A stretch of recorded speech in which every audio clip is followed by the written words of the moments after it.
ಶ್ರೀ ಗಣಪತಿ ಶಾರದಾ ಗುರುಭ್ಯೋ ನಮಃ.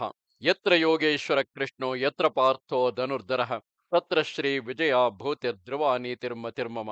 ಶ್ರೋತೃಗಳಿಗೆ ಶ್ರೀ ಅಳಸಿಂಗರಾಚಾರ್ಯ ವಿರಚಿತ ಶ್ರೀ ವ್ಯಾಸ ಮಹರ್ಷಿ ಪ್ರಣೀತ ಶ್ರೀಮನ್ ಮಹಾಭಾರತದ ಶಾಂತಿ ಪರ್ವದಲ್ಲಿ ಹಿಂದಿನ ಅಧ್ಯಾಯದಿಂದ ಮುಂದುವರೆದಿರುವ ಮನು ಬೃಹಸ್ಪತಿ ಸಂವಾದವೆಂಬ 202ನೆಯ ಅಧ್ಯಾಯಕ್ಕೆ ಸ್ವಾಗತ. ಓ ಬೃಹಸ್ಪತಿ, ಮನುವು ಹೇಳುತ್ತಿರುವನು, ಕಣ್ಣಿಗೆ ಕಾಣುವ ಈ ಸ್ಥೂಲ ದೇಹವು ಸ್ವಪ್ನದಲ್ಲಿ ನಿಶ್ಚೇಷ್ಟವಾಗಿ ಮಲೆಗೆ ಬಿದ್ದಿರುವಾಗ ಸೂಕ್ಷ್ಮ ರೂಪವಾದ ಚೇತನವು ಅದನ್ನು ಬಿಟ್ಟು ಅಗಲಿ ಸಂಚರಿಸುವಂತೆ, ಮೃತಿಯಲ್ಲಿಯೂ ಶರೀರವು ಚೇತನವು ಇಂದ್ರಿಯಗಳು ನಿಶ್ಚೇಷ್ಟವಾಗಿ ಬಿದ್ದಿರುವಾಗ ಜ್ಞಾನವು ಅದನ್ನು ಅಗಲಿ ಎಚ್ಚರದಿಂದಿರುವುದು. ಭವಗಳೆಂಬಿವು ಅಂದರೆ ಸಂಸಾರ ಮೋಕ್ಷಗಳು ಇದೇ ವಿಧವಾದವು.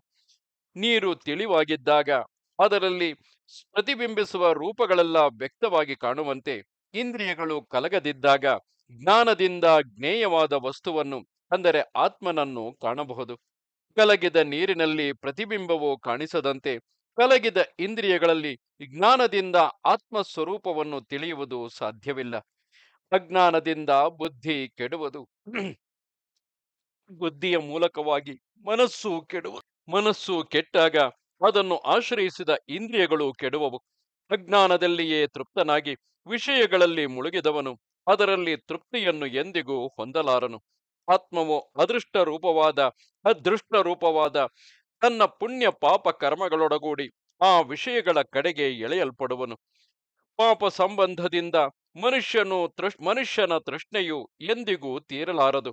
ಪಾಪ ಕ್ಷಯವಾದ ಮೇಲೆಯೇ ಆ ವಿಷಯ ತೃಷ್ಣೆಯು ಅಡಗುವುದು. ಜ್ಞಾನ ಬಲದಿಂದ ಆ ಪಾಪವನ್ನು ದಹಿಸಿದರೆ ಆಗ ಅವನಿಗೆ ಪುನರ್ಜನ್ಮವಿರದು. ವಿಷಯಗಳಲ್ಲಿ ಸಂಘವು ಹೆಚ್ಚಾಗುವುದರಿಂದಲೂ ಆ ಸಂಘವು ಬಹಳವಾಗಿ ಅಂಟಿಕೊಳ್ಳುವ ಸ್ವಭಾವವುಳ್ಳದಾದುದರಿಂದಲೂ ಮನಸ್ಸಿನಲ್ಲಿ ವಿರುದ್ಧವಾದ ಕೋರಿಕೆಗಳೇ ಹುಟ್ಟಿ ಅದರಿಂದ ಮನುಷ್ಯನು ಪರಬ್ರಹ್ಮವನ್ನು ಹೊಂದಲಾರದೆ ತೊಳಲುವನು. ಮನುಷ್ಯನಿಗೆ ಪಾಪ ಕ್ಷಯದಿಂದಲೇ ಜ್ಞಾನವು ತಿಳಿವು ಹೊಂದಿ ಪ್ರಕಾಶಕ್ಕೆ ಬರುವುದು. ಜ್ಞಾನವು ಸ್ವಚ್ಛವಾದಾಗ ನಿರ್ಮಲವಾದ ಕನ್ನಡಿಯಲ್ಲಿ ಪ್ರತಿಬಿಂಬವು ಕಾಣುವಂತೆ ಶುದ್ಧವಾದ ಬುದ್ಧಿಗೆ ಆತ್ಮ ಸ್ವರೂಪವು ಕಾಣುವುದು. ಇಂದ್ರಿಯಗಳನ್ನು ವಿಷಯಗಳ ಕಡೆಗೆ ಬಿಟ್ಟಷ್ಟು ದುಃಖಕ್ಕೆ ಈಡಾಗುವನು. ಆದುದರಿಂದ ಇಂದ್ರಿಯಗಳೆಂಬ ಚೋರರಿಂದ ತನ್ನ ಮನಸ್ಸನ್ನು ಪ್ರಯತ್ನಪೂರ್ವಕವಾಗಿ ರಕ್ಷಿಸಿಕೊಳ್ಳಬೇಕು. ಇಂದ್ರಿಯಗಳಿಗಿಂತಲೂ ಬುದ್ಧಿ ಮೇಲು, ಬುದ್ಧಿಗಿಂತಲೂ ಜ್ಞಾನ ಸ್ವರೂಪಿಯಾದ ಆತ್ಮವು, ಆತ್ಮಕ್ಕಿಂತಲೂ ಪರಮಾತ್ಮನು ಬಹಳ ಮೇಲೆನಿಸಿರುವನು. ಸೃಷ್ಟಿಕಾಲದಲ್ಲಿಯೂ ಅವ್ಯಕ್ತನಾದ ಪರಮಾತ್ಮನಿಂದ ಜ್ಞಾನವು ಅಂದರೆ ಜೀವನು, ಅವನಿಂದ ಬುದ್ಧಿಯು, ಬುದ್ಧಿಯಿಂದ ಮನಸ್ಸು ಉಂಟಾಗುವವು. ಮನಸ್ಸೆಂಬುದು ಕಿವಿ ಮೊದಲಾದ ಇಂದ್ರಿಯಗಳೊಡಗೂಡಿದಾಗ ಶಬ್ದಾದಿ ವಿಷಯಗಳನ್ನು ಗ್ರಹಿಸುವುದು. ಈ ಶಬ್ದಾದಿ ವಿಷಯಗಳನ್ನು ವ್ಯಕ್ತವಾದ ಇನ್ನು ಬೇರೆ ಎಲ್ಲ ವಸ್ತುಗಳನ್ನು ಮರೆತು ಆಮೆಯು ತನ್ನ ಅವಯವಗಳನ್ನು ಹೇಗೋ ಹಾಗೆ ತನ್ನ ಇಂದ್ರಿಯಗಳನ್ನೆಲ್ಲ ಒಡಗಿಸಿಕೊಂಡು ಪ್ರಕೃತಿ ಸಂಬಂಧವಾದವುಗಳನ್ನೆಲ್ಲ ನೀಗುವವನು ಯಾವನೋ ಅವನು ಸರ್ವ ವಿಮುಕ್ತನಾಗಿ ಅಮೃತತ್ವವನ್ನು ಹೊಂದುವನು. ಸೂರ್ಯನು ಉದಯಿಸುವಾಗ ಕಿರಣಗಳನ್ನು ನೀಡುತ್ತಾ ಅಸ್ತಮಿಸುವಾಗ ಅದೇ ಕಿರಣಗಳನ್ನು ತನ್ನೊಳಗೆ ಉಪಸಂಹಾರ ಮಾಡಿಟ್ಟುಕೊಳ್ಳುವಂತೆ ಆತ್ಮನು ದೇಹದಲ್ಲಿ ಪ್ರವೇಶಿಸಿರುವಾಗ ಇಂದ್ರಿಯ ರೂಪವಾದ ತನ್ನ ಕಿರಣಗಳಿಂದ ಇಂದ್ರಿಯಗಳಿಗೆ ಬೇಕಾದ ವಿಷಯಗಳನ್ನು ಗ್ರಹಿಸುವನು.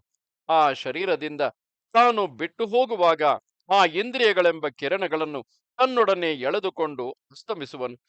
ಕಿರಣಗಳನ್ನು ಪ್ರಸರಿಸಿದ ಮಾತ್ರಕ್ಕೆ ಸೂರ್ಯನಿಲ್ಲವೆಂದು ಹೇಳುವುದಕ್ಕಾದೀತೆ. ಕರ್ಮ ಮಾರ್ಗಕ್ಕೆ ಎಳೆಯಲ್ಪಟ್ಟು ಕರ್ಮಗಳಲ್ಲಿ ಪ್ರವರ್ತಿಸುವುದರಿಂದ ಜೀವನು ಆ ಕರ್ಮ ಫಲಗಳನ್ನು ಅನುಭವಿಸುವನು.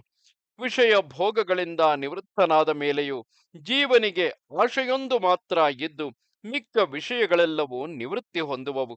ಆಗ ಅವನು ವಿಷಯ ಭೋಗಗಳಲ್ಲಿ ತನಗಿದ್ದ ಆಶೆಯನ್ನು ಮಾತ್ರ ಜಯಿಸುವನೇ ಹೊರತು ಆತ್ಮ ದರ್ಶನದವರೆಗಿನ ಆಶೆಯೊಂದು ಅವನನ್ನು ಅಂಟಿ ಬರುತ್ತಿರುವುದು. ಆತ್ಮ ದರ್ಶನವಾದ ಮೇಲೆ ಆ ಆಶೆಯು ನಿಶ್ಶೇಷವಾಗಿ ಬಿಟ್ಟು ಹೋಗುವುದು. ಬುದ್ಧಿಯು ಕರ್ಮ ಪ್ರವೃತ್ತಿಗೆ ಕಾರಣಗಳಾದ ಇಂದ್ರಿಯ ವಿಷಯಗಳ ಸಂಬಂಧವನ್ನು ನೀಗಿ ಮನಸ್ಸಿನಲ್ಲಿ ಸ್ಥಿರವಾಗಿ ನೆಲೆಗೊಂಡಾಗ ಪುರುಷನು ಬ್ರಹ್ಮವನ್ನು ಹೊಂದುವನು. ಮನಸ್ಸು ಅದನ್ನೊಳಗೊಂಡ ಬುದ್ಧಿಯು ಆ ಬ್ರಹ್ಮನಲ್ಲಿ ಲಯ ಹೊಂದುವವು. ಬ್ರಹ್ಮನು ಸ್ಪರ್ಶದಿಂದ ತಿಳಿಯದು.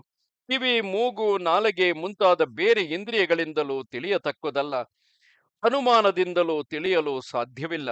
ಬುದ್ಧಿಯೊಂದು ಮಾತ್ರ ಬೇರೆ ಎಲ್ಲಾ ವಿಷಯಗಳನ್ನು ಮರೆತು ಅವುಗಳಿಂದ ಉಪಸಂಹೃತವಾದಾಗ ಆ ಪರವಸ್ತುವನ್ನು ಮುಟ್ಟಬಲ್ಲದು.